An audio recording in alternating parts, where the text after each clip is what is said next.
In this demonstration, you'll learn how to use Impacket, which is a set of Python scripts and libraries that are used to craft network packets and perform networking and exploitation tasks during your penetration test. You can get your hands on Impacket from GitHub and then start using the built-in scripts right away. Now, the first command that we want to use with Impacket, I already have it downloaded and installed, so I'll just go into a terminal session. Once in the terminal session, you can call upon the different Impacket scripts by doing Impacket dash and then the actual script name. In this case, the first example I'm going to use is the SMB client. Now, SMB stands for server message blocks, and it's the underlying file sharing protocol in the Windows environment. So what this command or script will do is it'll allow me to connect and enumerate through shares on a Windows machine. With most of these scripts, what you'll do is you'll call upon the script name, so Impacket-SMB client, then you'll specify your Active Directory information. So quick24by7.loc is my Active Directory domain. So most of these scripts are going to be used to interrogate an AD environment. After you have your domain name in there, you're going to do a /, and then you'll specify an account that you're going to authenticate with. So you're going to use this after you've already performed some enumeration of user accounts on the system and cracked some passwords. So in this example, I already know an administrator account called administrator. Then I put a colon and I specify the password for that account. Notice that I'm putting the password in single quotes.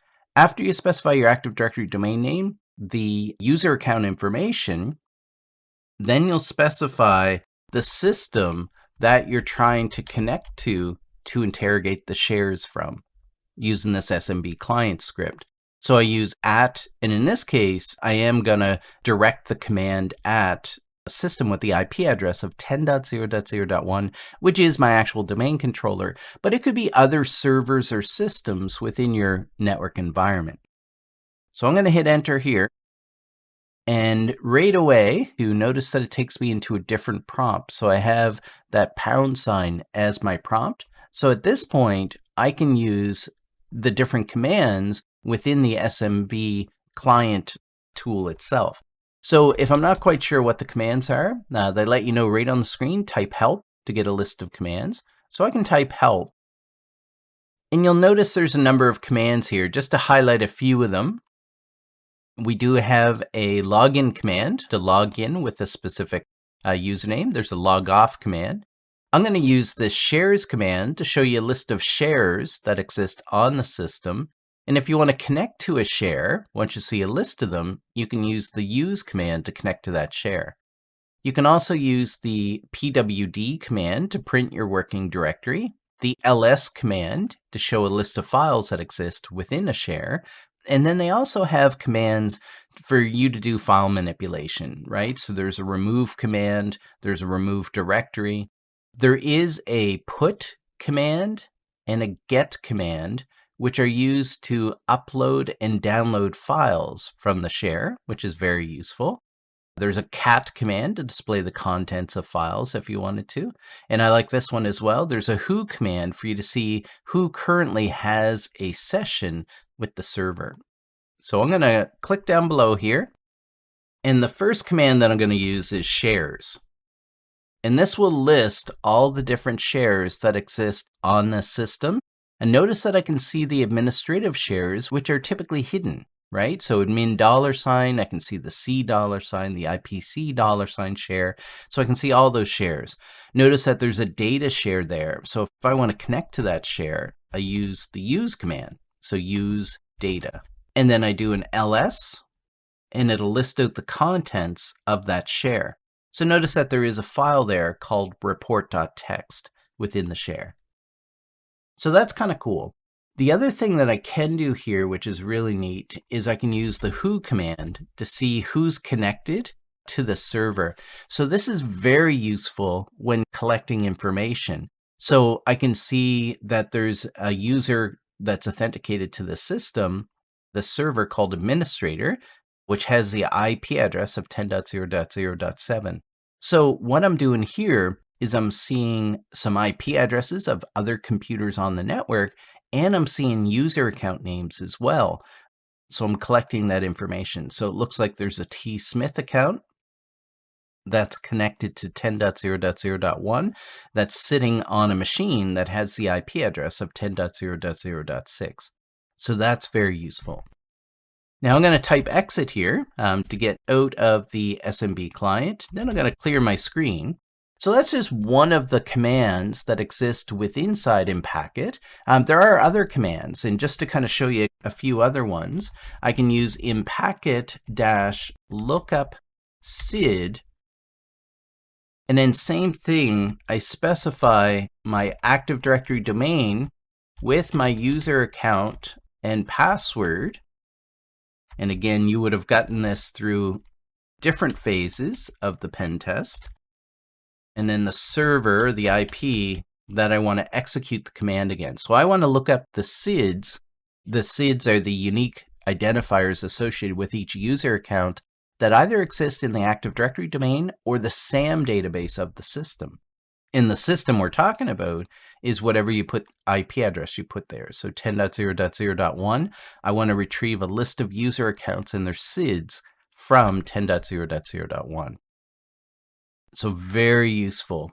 So when I take a look at this output, what I'm seeing is I'm getting a list of all of the different SIDs. Here's the unique identifiers over here on the left. And also, what's really cool is you're actually getting usernames and group names. So I'm collecting a lot of pretty important information about this target environment. So here I can see there's a user account called administrator. You can see the groups. There's the domain admins group. And if I keep scrolling down, I can see some other Active Directory user accounts. So there's an Alan, there's a Marcia account, and again, you have the SIDs associated with those accounts. So now that you have those usernames, you could plug those into a, let's say, a users.txt file, and then use that text file in all your password cracking tools. So the next command that I want to show you, so that's looking up the SIDs, which gives you the usernames and the SIDs themselves. Let me clear the screen there. The next command I want to show you is impacket-secrets dump. So it's plural. And again, notice the format is the same. You specify your Active Directory domain, the username and password of an admin account to authenticate, and then the IP address of the system that you want to connect to and retrieve what they're calling here the secrets. The secrets are the hashes. So I want to retrieve the password hashes from the system with the IP address of 10.0.0.1. Now again, this happens to be a domain controller in this example, but it could be a member server or a Windows client machine on your network. So I hit enter, and it is retrieving the password hashes from those user accounts on that system. Very, very cool. So what I can do here, there's our administrator account. Now I already know the password for the administrator account, but there's the hash, the password hash for that administrator account. So what you could do is you could grab this information, copy it out to a text file, and then use your password cracking tool, whether it be John or Hashcat, and crack those password hashes, right? So notice that I do have Alan's account with the password, Marcy's account with the password hash. So I could go and copy and paste those and then send them into my password cracking tool. Very useful. Next command that I want to show you is an important one, and it is how we can exploit a system and gain access to a remote system using Impacket. So with Impacket, there is what they call PSExec. So we can use PSExec to remotely connect to a system, or WMI exec. With WMI exec, it uses the WMI technology that's built into Windows environments, and exploits that WMI technology. WMI stands for Windows Management Instrumentation, and it's a library of code that exists on every Windows system that allows you to retrieve information about a system, all the hardware and software about a system. So what this Impacket-WMI exec is doing is it's exploiting that library. So I'm going to do a quick 24/7. So the format is the same. We specify the domain, the user account you want to authenticate as. So again, you would have had to retrieve this information in a previous step. And then you specify the IP address of the system that you want to run either the PS exec or the WMI exec against, right? So when I hit enter, I should get remote access to the system. And notice right away my prompt has changed, right? So up top here, I've got a Kali Linux prompt with the pound sign, but notice now I've got a Windows C:\/ prompt. So basically I'm on that system and I can use all the commands from that system. So for instance, I could do a who am I, which is a Windows command. It says, you're logged in as quick24/7 \administrator. I could do a host name, which reports back my computer name. So again, notice that it says server A. So I am remotely connected to server A, and I could use all the commands of that target system.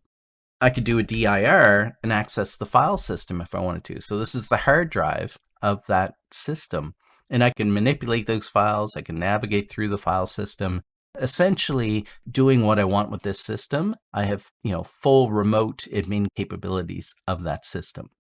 So in this demonstration, you saw how to use Impacket to collect information and exploit a system.